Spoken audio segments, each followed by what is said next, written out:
Pira, queria te ouvir sobre o tema Copa do Mundo que teremos esse ano. Bom momento para fazer um momento bet nacional aqui. Sim, só um adendo que não remete muito ao Brasil, a minha pergunta, que é mais um...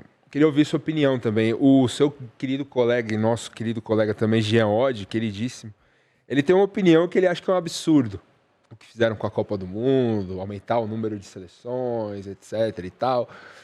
O que você pensa sobre essa Copa, que é uma Copa inédita, né, em 3 países, com 48 seleções e tudo mais? Qual que é a sua expectativa e o que você acha? Então, pegando a opinião do Jean, que eu sei qual que é sobre esse assunto, tá? Vai ser divertido? Vai. Vai ter um monte de jogo lá que, assim, vai ser legal pra caralho, porque a Copa do Mundo, todo jogo é legal. Bolívia e Coreia do Sul na Copa de 94 foi legal. Foi horroroso o jogo, mas foi legal. Porque é Copa do Mundo, é tudo muito legal.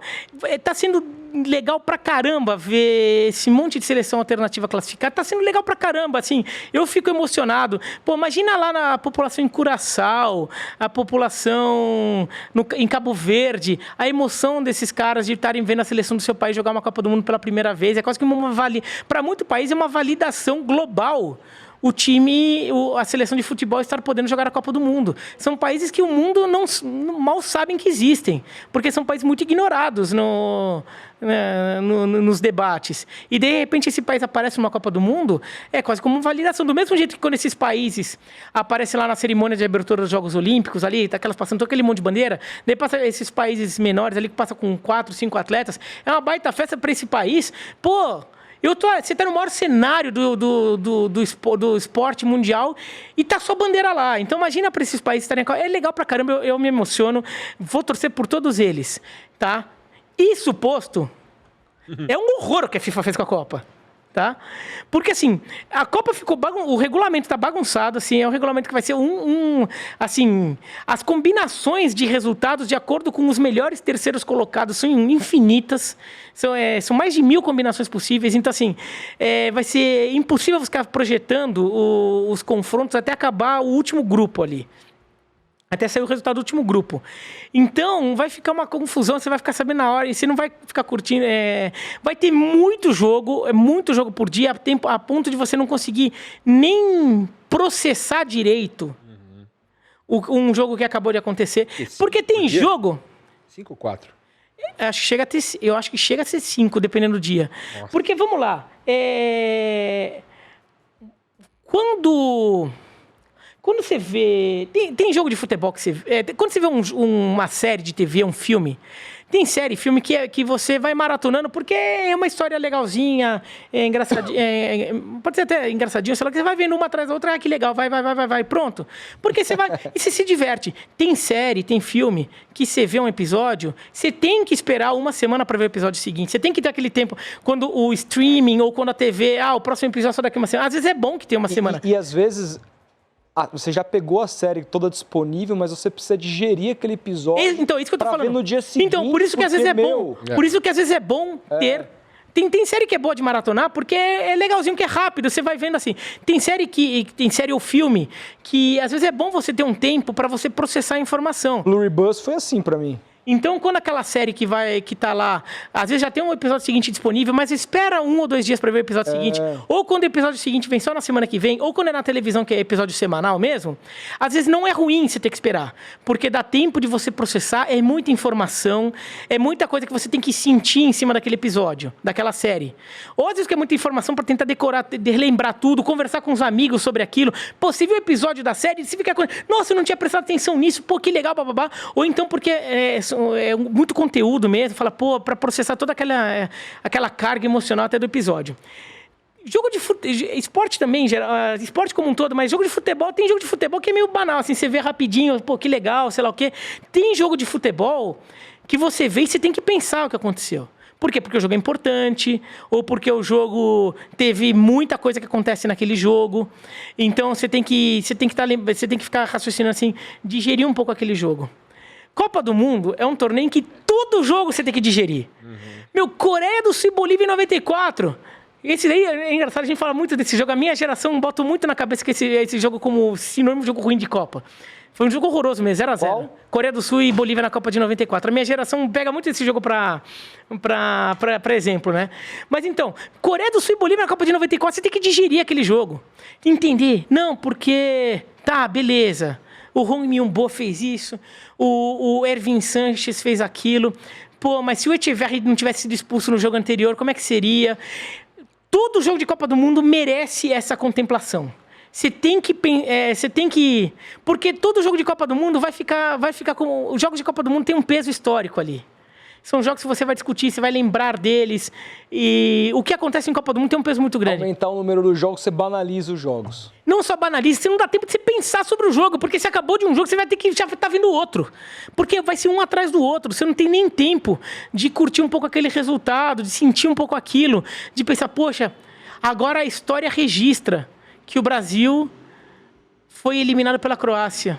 O Brasil é a grande seleção do futebol mundial, assim, agora o Brasil tem uma eliminação para a Croácia. Você tem que digerir que a história passou a ser diferente a partir daquele momento. Já vai estar comentando Holanda e... Você já vai estar comentando a Holanda, entendeu? Você já não vai estar tendo tempo de digerir nada. Tem o tempo do luto, né? Tem o da vitória. É o da vitória, não tem tempo pra... Assim, e com 32 já ficava um pouco assim, mas beleza, acho que tava redondinho o regulamento. Essa Copa, você não vai ter tempo de digerir nada. E vai ter jogo terminando 3 da manhã, horário de Brasília. Vai aumentar para 64, né? Estão querendo. Estão querendo. Estão querendo, é porque vão fazer. Aí virou o destoque do futebol, né? É. Cara, e aí, uma vez que cheguemos nesse nível... Eu vou querer ver tudo. Não é mais fácil já dar... 64 seleções. Cadeira cativa as seleções que ganharam a Copa, velho. Pra acabar com essa porra dessa eliminatória, esse lixo. Mas a gente tem que lembrar o seguinte, as eliminatórias são fundamentais para sustentar o negócio. As eliminatórias sustentam. Mas na Europa eles encontraram outra maneira, né? Eles criaram a Nations League, que assim, eu sou com... Essa é a parte que eu sou o polemiquinho, não é o Jean polemiquinho nessa. Eu que sou o polemiquinho com a Nations League. O problema é que as eliminatórias... Mas não é menos pior que a Alemanha jogando contra Luxemburgo e metendo 12-0? Não, eu acho que o sistema de eliminatórios deveria mudar. Mas o sistema de eliminatórias ele é importante para sustentar até o caixa das federações menores. E é importante que elas tenham essa sustentação, tá? Porque senão, assim, o futebol de San Marino acaba e é importante que esses países tenham condição. Agora, você pode mudar. Como é que você pode mudar? Por exemplo, eu seria a favor de uma certa fusão das eliminatórias europeias com a Nations. Tá? Então você para de jogar... Para classificar para a Copa via Nations. Mais ou menos. Você cria, por exemplo, a Nations tem 4 grupos de 4 na primeira divisão, né? E daí ela tem outra divisão com mais 4 grupos de 4 a segunda, a terceira com mais 4 grupos de 4 e a quarta que são uns grupos de 3 ali, porque é o restinho, né? Você podia pegar o seguinte, na primeira divisão, os 3 primeiros de cada grupo vão para a Copa.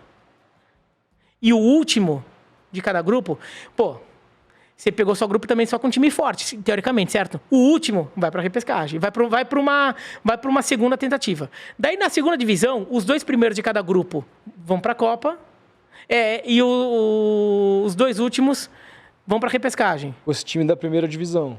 E aí quem ganhar esses... Não, desculpa. Na segunda divisão, o primeiro de cada vai para a Copa e o segundo vai para a repescagem. Na terceira, o primeiro de cada grupo vai para a repescagem e na quarta também. E daí, então, quem for grande... Você cria um grande playoff de repescagem. Isso, mas os grandes jogam entre eles, nessa primeira fase da Nations.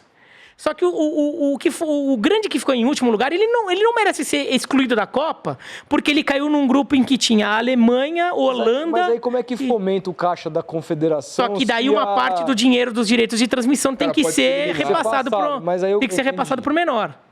Entendi. Uma parte do dinheiro tem que ser repassada para o menor. Impactar na data FIFA também, né? Teríamos menos datas FIFA. O que é uma coisa que eu sou favorável também. Diminuir data FIFA, porque eu acho que uma coisa que é fundamental no negócio do esporte, isso vale para todos os esportes do mundo. Como o esporte é uma coisa muito grande, economicamente falando, cada vez os esportes têm jogado mais. Né? É mais esporte na TV, mais competição sendo criada. mais competições, mais relevância se dando para competições que às vezes não tinham tanta relevância assim. Todos os esportes. E todos os esportes. Você vê isso na NBA, você vê isso na NFL, que eles aumentaram o número de jogos também. Você vê isso na Major League Baseball, estão querendo aumentar os playoffs. Você vê isso no hockey, você vê isso... Agora está jogando hockey aí, o hockey olímpico, com os principais jogadores da NHL. Você vê isso no futebol, no basquete, com Euroliga, NBA Europa, Liga das Américas, NBB, Super 8, você vê em tudo, eles vão criando mais. Por quê? Porque é mais eventos, mas... Agora, qual que é o gargalo disso? É o jogador arrebentar. É o jogador quebrar, porque o corpo humano tem um limite. Assim, o corpo humano demora milhares de anos para evoluir. Como qualquer ser vivo que ele passa por evolução, são milhares de anos. O ser humano demorou milhares de anos para virar do macaco, do Homo erectus, para virar o Homo sapiens sapiens, que somos nós. Demorou milhares de anos, centenas de milhões de anos. Então, o ser humano, para virar um super ser humano, que consiga jogar futebol 3 vezes por semana, sei lá o quê, e conseguir atender todos os desejos de calendário de todos os clubes e seleções do mundo, acho que vai demorar alguns milhares de anos por ser humano ter o corpo com esse nível de resistência. Não vai acontecer. Então, o jogador fica quebrando. Como você tem que fazer? Você tem que otimizar mais o calendário. Você tem que fazer esse calendário valer mais a pena, concentrar mais no que vale a pena. Data FIFA, por exemplo, eu gosto de data FIFA, eu gosto do futebol de seleções, mas ele tem que ser reorganizado. No ano que vem já vai mudar, né? A data FIFA, a gente tem data FIFA em agosto, setembro, outubro, novembro... Não, agosto não tem. É setembro, outubro, novembro e março. Agora a gente vai ter agora em março, né? Uhum. Setembro, outubro, novembro. Eles vão fundir a de setembro e a de outubro. Vai ser maior, né? Vai ser uma data FIFA só, de 3 semanas. Nossa! Mas, com isso, qual é a vantagem disso? Você consegue fazer mais jogos... A vantagem disso é que eu consigo viajar pro Nordeste. Não. Boa, né? A vantagem disso é que em termos de calendário, você consegue fazer o mesmo número de jogos que você fazia e você vai tirar uma semana a menos ele do clube. Porque na data FIFA, o jogador ele sai na segunda-feira, ele joga no fim de semana pelo clube, ele sai segunda-feira e daí ele fica 2 semanas à disposição do clube, da seleção, né? Uma semana, né? 2. Porque ele vai jogar numa quinta, numa terça e ele vai voltar a jogar só no outro fim de semana. 10 dias. Aqui no Brasil o pessoal joga na quinta. No fim de semana, mas ele volta lá pra quarta, né? Não, ele volta quarta ou quinta, mas, mas não tem jogo. O jogo é só aqui lá, tem. né? Aqui tem. Mas só que daí, quando o time tem muito jogador convocado, entra no STJD pedindo pra adiar o jogo. Porque foi muito prejudicado pela convocação. Mas, então, teoricamente, ele fica 2 semanas fora. Sim. Ele ficou 2 semanas pra fazer 2 jogos. 2 semanas fora. Teoricamente... 3 fazer 4. Então, ele ficou 2 semanas para fazer 2 jogos. Ou seja, ele fica 4 semanas fora para fazer 4 jogos. E vão ser quantos jogos em 3 semanas? 4 jogos em 3 semanas. É isso, otimiza, ganha uma semana. Ganha semana. E tanto é que eu sou favorável, na verdade, não é nem existir mais a data FIFA, existe a janela FIFA. Você tem 2 momentos no ano que você cria uma janela. Tipo vôlei. É que o vôlei, a janela do vôlei, de seleção do vôlei é gigantesca. Uhum. É Liga das Nações, o Nations League agora, né? Nations League, Copa do Mundo, Mundial, sei lá o quê. Tem esporte que precisa... Grand Prix, né? Tem um esporte que precisa muito do torneio de seleções, porque o torneio de seleções financia. Vôlei, rugby. Rugby também. O espaço do rugby de seleções é muito grande. Basquete, não. Agora, eu seria a favor de uma janela FIFA, assim, você acaba com as datas FIFA no ano, tá? Você cria uma janela FIFA entre o fim de janeiro e fevereiro.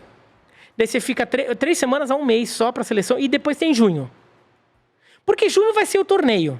Junho é quando você tem a Copa do Mundo, é quando você tem a Eurocopa, a Copa América, né? E você pega uma de janeiro, que para alguns países que são muito frios, você já não joga. Você já vai ter que parar. Países muito frios. Rússia, né? A Alemanha para. O Japão agora vai adotar o calendário europeu. Aqui no Brasil é ruim ter, porque é muito calor, muita chuva. É muito calor, muita chuva.